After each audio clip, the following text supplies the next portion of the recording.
Hey everyone, I'm here with Jesse. We were both fortunate enough to be invited by EA to come and see behind the scenes for what everybody has just seen at EA Play today, which is a sneak peek and a deeper look at some of the experiences coming to Battlefield 2042. Now, while I've casually played Battlefield, I know, Jesse, you're a huge Battlefield nerd, so you were pretty hyped to see what they'd got cooking. Extremely excited, yes. Yeah. And I think it's safe to say, you know, everyone's just watched the sort of beginning of this video. It's safe to say I think we were quite impressed. So we're going to talk through a little bit about what they showed us and sort of our impressions. The gist is they brought us all together, and, you know, this was a press event, so there was a fair few folks there from all sorts of outlets, influencers and all of that jazz. They talked a little bit about some of the experiences coming to Battlefield 2042.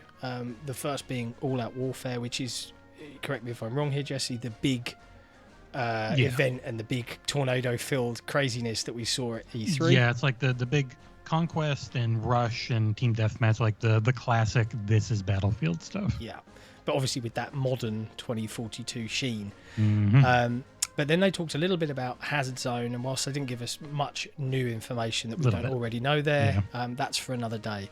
The big focus on this session was Battlefield Portal.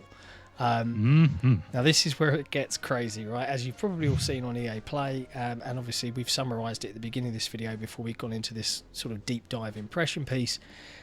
This is like a love letter to Battlefield fans, right? Would you put it in that context? This was pretty much like the main thing you would always see on the Reddits and everything, which are their own thing really, but a lot of Battlefield fans wanted more control over the community servers, because those didn't really exist in Battlefield 5. Yeah. So it was just years of you get their maps, the way everything plays, and that's it. And like a huge part of 3 and 4 and everything before it were the community servers, and people, you know, and you had to pay for them most of the time. This doesn't seem like something you have to pay for. They haven't said that, at least. But this is a finer level of control than anything they've ever given before. Like, just the detail they went in on it is crazy. Yeah. I cannot imagine people aren't going to flip out about this mode. Yeah, and so we can get into specifics, because you've probably all seen EA Play, but you might have questions. So we'll try and answer some of these if we can. So Battlefield, there's a lot. There is a lot. There was a lot of questions from the press as well as we were going through this with EA. So Battlefield Portal incorporates 7 maps from the All-Out Warfare mode. So those are the dedicated 2042 brand new enormous ones, which they break them. They're so big they break them up into maps that are like 2 or 3 regular maps. It's crazy, like the scale of it. But the extra maps that you get with Battlefield Portal are basically reaching back into the entire history of Battlefield. I think over, you know, from the first game 1942 all the way to now. So we've got Battle of the Bulge, El Alamein from BF 1942. We've got Arica Harbour and Valparaiso. One of the best ever. Is that Valparaiso, and those Oh, two are awesome. Yeah, and that's from Bad Company 2. And I loved, because everyone would have seen the trailer by now, I loved the little Battlefield Bad Company 2 nod with the smiley face grenade on the trailer. That was pretty cool.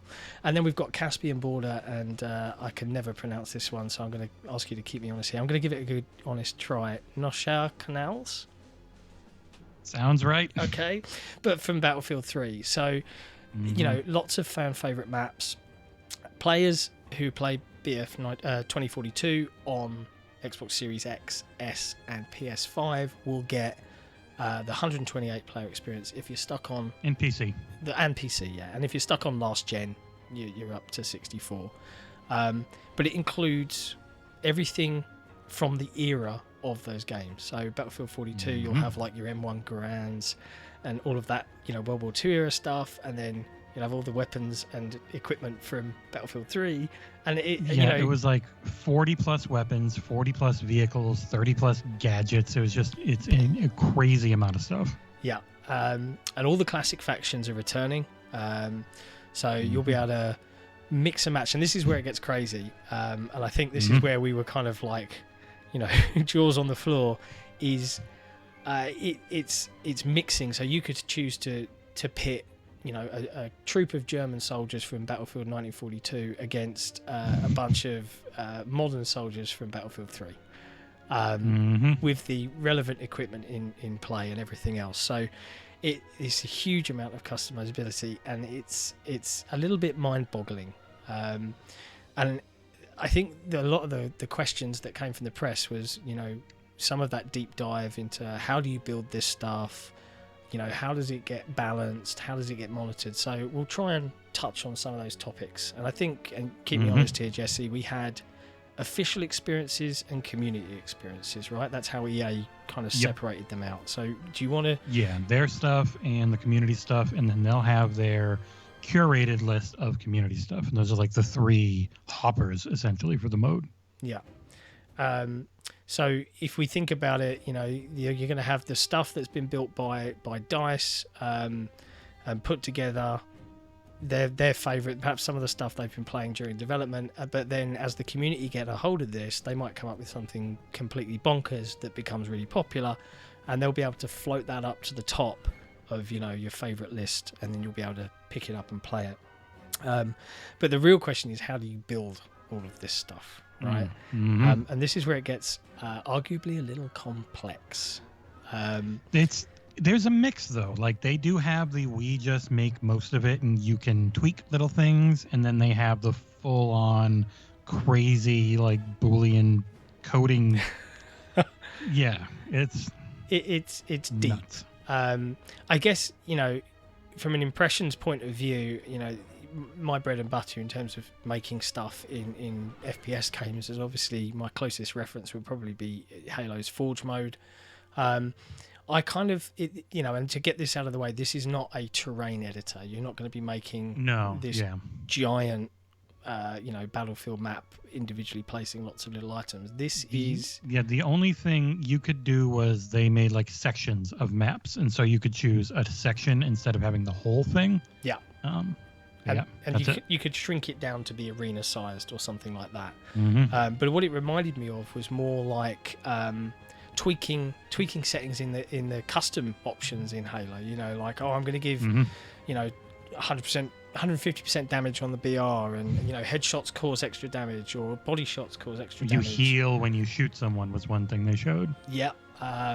They had gun game type setups where you can go through different guns. You can force spawns, and as well as all of that kind of gameplay setting stuff, they also had something called the logic editor, and this is what I probably closely resemble to Fortnite's Blueprint or Unreal Engine's Blueprint mode, where A leads to B leads to C, tag stuff and things like that. We only got a very, very brief sort of look at this. It's obviously enormously complex, but it's pretty much a visual scripting tool that you can put little things in logic blocks and make things happen. But the real surprise was how they were able to test all this, right? Like, how can you test it? You create something, how are you going to test it? And the answer is AI, which blew my mind. It's the new thing this year is AI. Everyone's doing Halo. AI. So I kind of realized, hey, if we can, give you this environment, you can go in and just play around and backfill as people are leaving, or it's really helpful. Yeah. And that, the fact that you could build something and be like, I'm by myself, but I want to see if it's crazy and silly or if it's going to work. Populated with 128 AI characters or 127, and go nuts. I mean, that is crazy. One thing as well, we're obviously ad-libbing this a little bit in terms of all the things we remembered that we saw for you guys that are watching us, but I remember that when they were saying about this ability to shrink down maps into little sections, if you did that and you made a section that might be suitable for a 4v4 match, there's no limit on you limiting it to a 4v4. If you want to do 64 versus 64 players, go nuts. It's kind of crazy. I mean, as a Battlefield fan, Jesse, I mean, what out of everything that you saw was probably the big, like, oh my god moment for you? Getting a lot of those maps back, and like, I'm sure people are just going to make basic versions of that game for those maps and be able to jump into it and play a modern, destructible version of 1942 with better controls, better balance. Like they'll be able to. The big thing they talked about is like, how are we going to balance this? And the answer is, we are not. You are going to balance it. So people are going to work their butts off figuring out a way, like even if it's just Battlefield 1942 versus Battlefield 2042. One team has 64 people, the other team's got 25 or something, you know? Yeah. Just something to make up for just how much worse their weaponry is. It's going to be really cool to have all that pulled back in, hear the music again, and see all those weapons and vehicles. And the fact that that you can play this and you don't have to feel bad because you're not progressing in the overall leveling system. They've got they said a global leveling system. So I can play this mode and I'm still making that carrot is still in front of me on that stick, and I still feel good about it. Like I'm not kind of wasting my time a bit. Yeah, you're not losing progress, or you're still working towards your unlocks and experience and all of that jazz, right? Mm-hmm.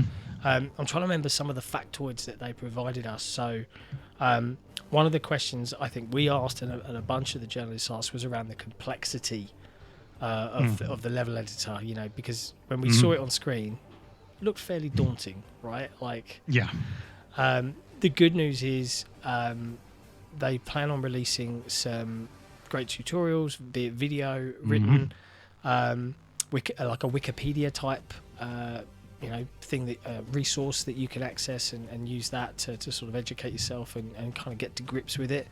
But I think they also want the community to do a lot of that as well, right? Mm-hmm. Yeah, they built in the whole sharing tools, and so like you can take your scripting that you've written, make a copy of it that's password protected. You can then share it with people. Then they can edit it, but they're not changing your original script.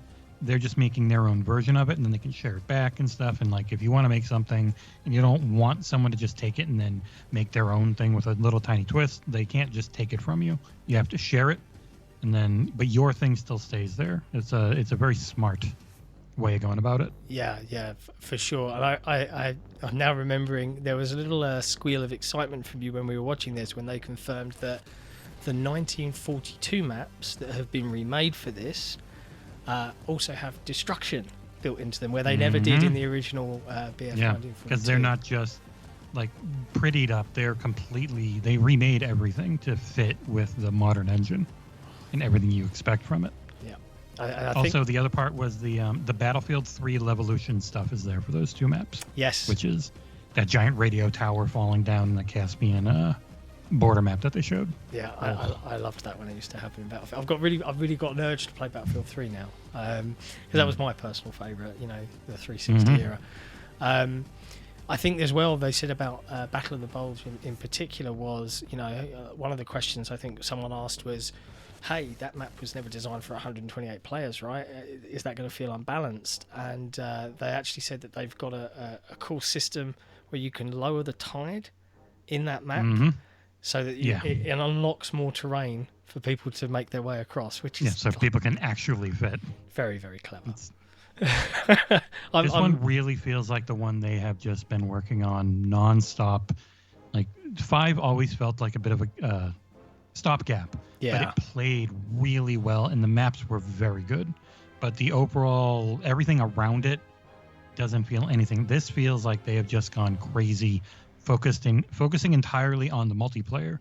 No war stories, just multiplayer, and having Dice and Ripple Effect now, formerly Dice LA, because this is all Ripple Effect has been working on. This mode, is this mode, and it really shows. It's super comprehensive. Yeah, it's scarily impressive, and for all of those that perhaps lamented the fact that it's a multiplayer only game, it's going to cost $60 or whatever EA charged, $70 nowadays for the next gen. One of the questions asked was, hey, what do I have to pay? Do I have to pay to have extra bits like this, and host these servers? No, it's all included in the game.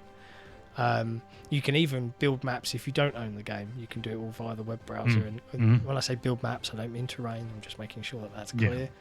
I'm trying to think. They call them experiences a lot. Yeah, that's so good. You're building an experience for other people.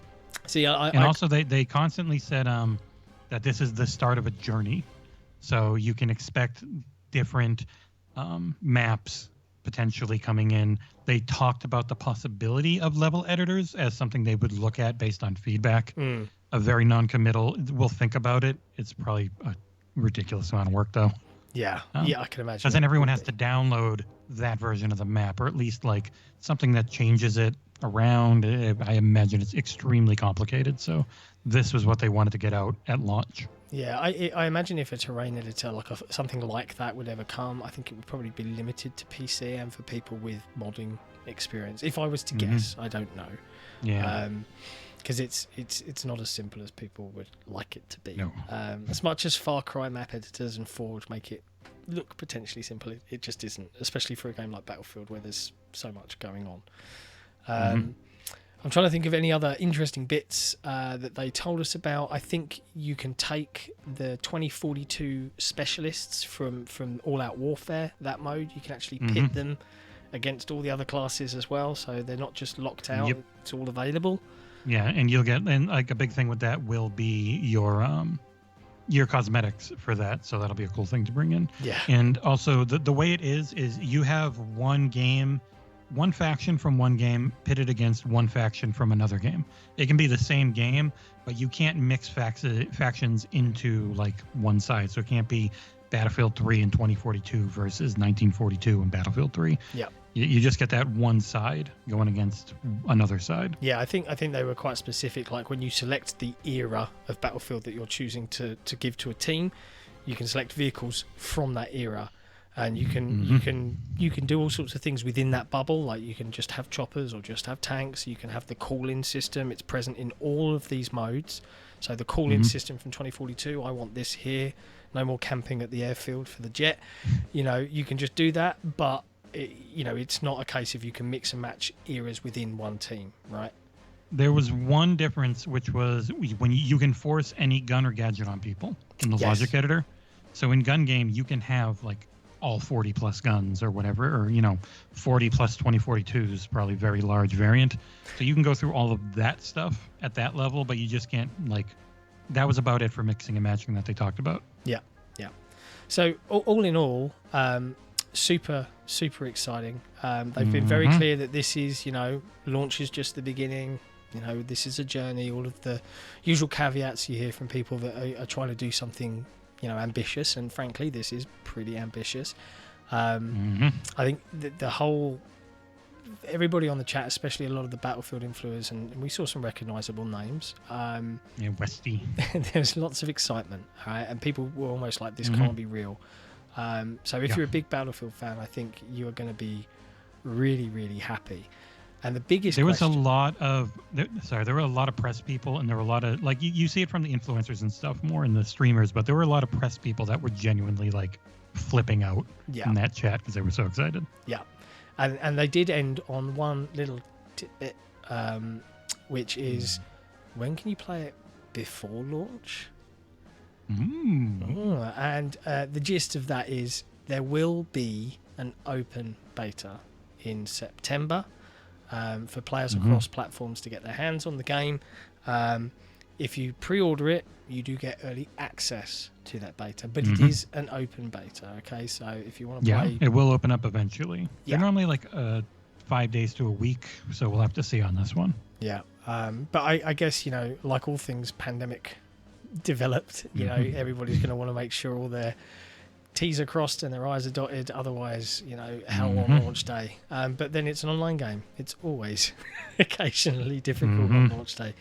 But it certainly looks exciting. I'm looking forward to playing it. And obviously, as soon as we've got our hands on that beta, we'll bring you another impressions video for Battlefield 2042. But as for now, we will leave you with one last look at some of the B-roll footage again without us talking, so you can hear the in-game audio, and we shall bid you adieu. Thanks for watching. Goodbye. 2 teams and 2 VIPs, but only one way to score. This is VIP Fiesta by Courage. It's the US factions of Battlefield 3 and Bad Company 2, facing off on Arica Harbour with 24 players and random loadouts. Die and you'll redeploy with an all-new loadout. Track down that enemy VIP and make it count. Position cleared and under control. Or bring the power of 2042 to Caspian border and take on the forces of 1942. This is Quality versus Quantity by Gabitron.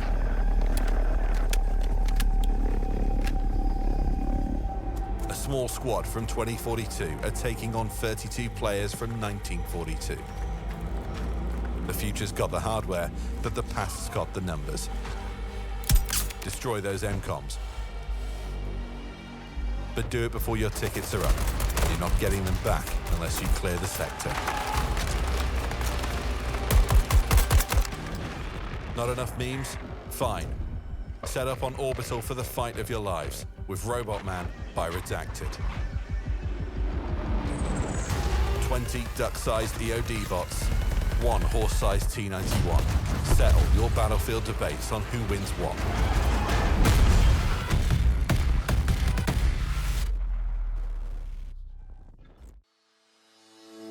As always, thank you so much for watching. Please like, comment, and subscribe. And if you do subscribe, please tick that little bell so you know whenever we post. And we'll see you here next time on Xbox Era.